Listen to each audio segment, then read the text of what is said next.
For more latest videos and updates, please subscribe our channel and hit the bell icon.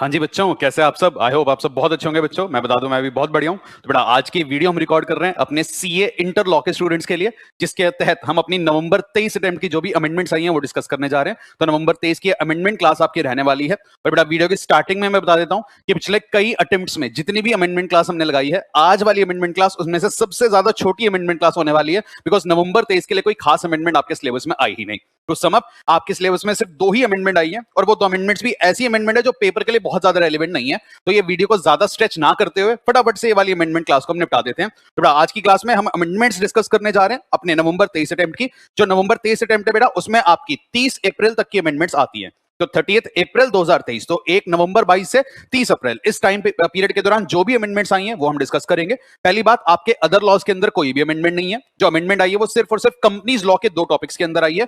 वो discuss करते हैं बेटा। Discuss करने के लिए मैं जो ये अमेंडमेंट नोट्स का इस्तेमाल कर रहा हूं, ये नोट्स आपको हमारे टेलीग्राम चैनल पर मिल जाएंगे। तो हमारा टेलीग्राम चैनल है बेटा CA_law_हर्ष गुप्ता।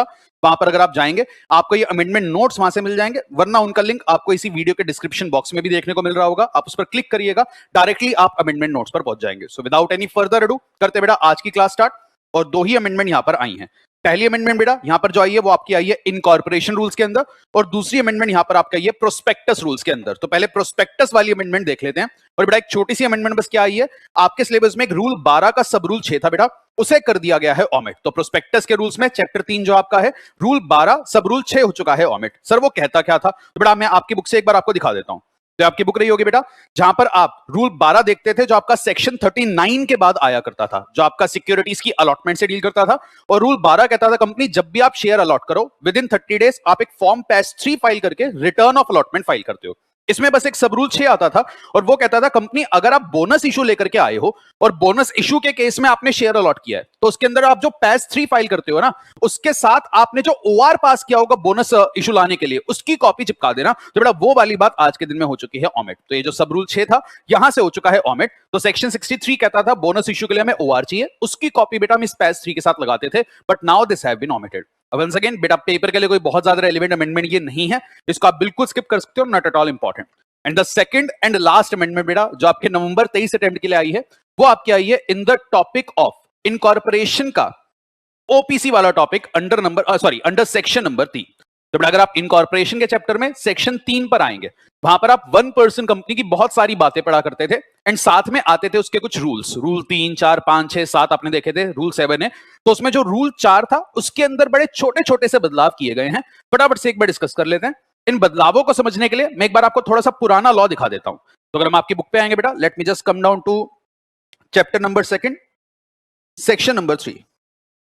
चलिए बेटा, तो आपकी बुक के अंदर ये पेज 2.3 पर आपको सेक्शन 3 पढ़ाया जाता था फॉर्मेशन ऑफ कंपनी का, एंड वहां पर फिर हम नॉमिनी के रिगार्डिंग कुछ एक्स्ट्रा बातें पढ़ते थे जो आपकी रूल 4 से निकल करके आती थी कि भाई जब भी कोई 1 पर्सन कंपनी कोई भी मेंबर इनकॉर्पोरेट करने की कोशिश करेगा तो वो INC 32 तो फाइल करेगा ही करेगा, साथ में वो ROC को एक नॉमिनी का नाम भी बताएगा कि जी कल को अगर मेंबर की डेथ हो गई या वो इनकेपेबल टू कॉन्ट्रैक्ट है तो ये पर्सन उसका नॉमिनी है, कल को ये मेंबर बन जाएगा। और बेटा उस नॉमिनी की रिटर्न कंसेंट हम लिया करते थे एक फॉर्म INC 3 में।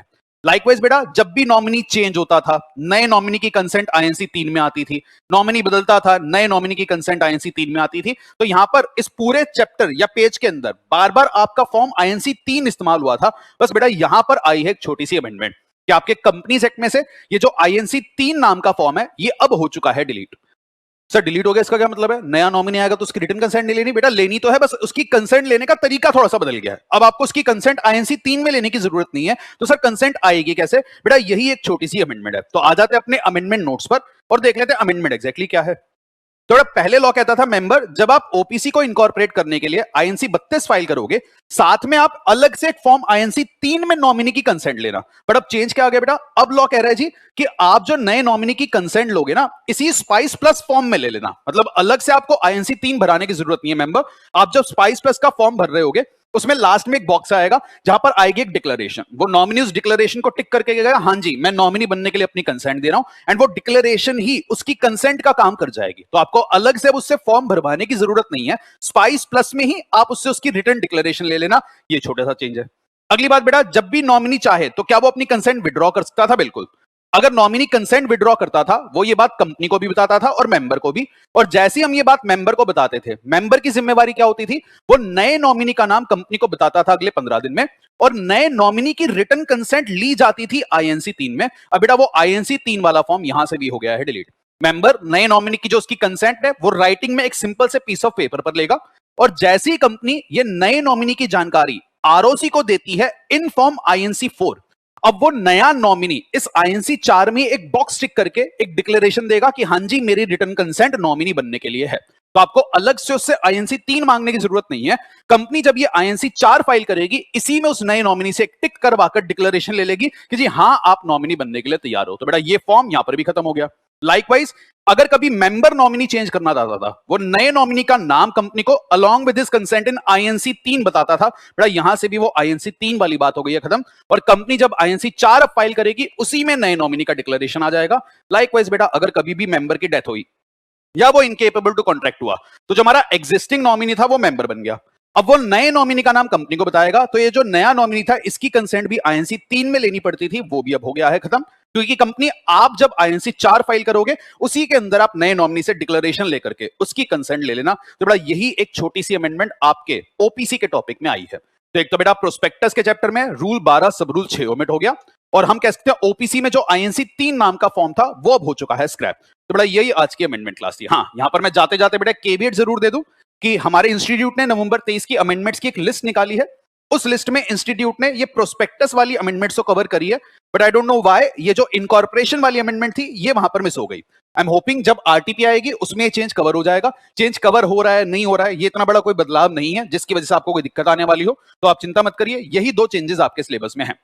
इंस्टीट्यूट ने अपने अमेंडमेंट नोट्स में एंड शायद आरटीपी में ये रूल 4 वाली बात कवर ना कर रखी हो, तो उससे कंफ्यूज बिल्कुल मत होना, क्योंकि कोई बहुत बड़ा बदलाव यहां पर नहीं आया। तो बड़ा with this I will rest today's amendment class. मैं बहुत ज्यादा स्ट्रेच आज की क्लास को नहीं करूंगा। आप इसी तरीके से अपनी तैयारी करते रहिए। नवंबर 23 ओल्ड सिलेबस में जो भी बच्चे पेपर दे रहे हैं आपका आखिरी अटेम्प्ट होने वाला है, एंड कोशिश करिए आखिरी ही अटेम्प्ट हो। तो ओल्ड सिलेबस का भी आखिरी अटेम्प्ट है, आपका भी आखिरी अटेम्प्ट हो, और मई 24 से आप सीधा फिर अपने ग्रुप 2 या CA final as the case में भी वहां पर प्रोसीड कर जाएं। So wishing you all the success for that guys, wish you all the success, take care.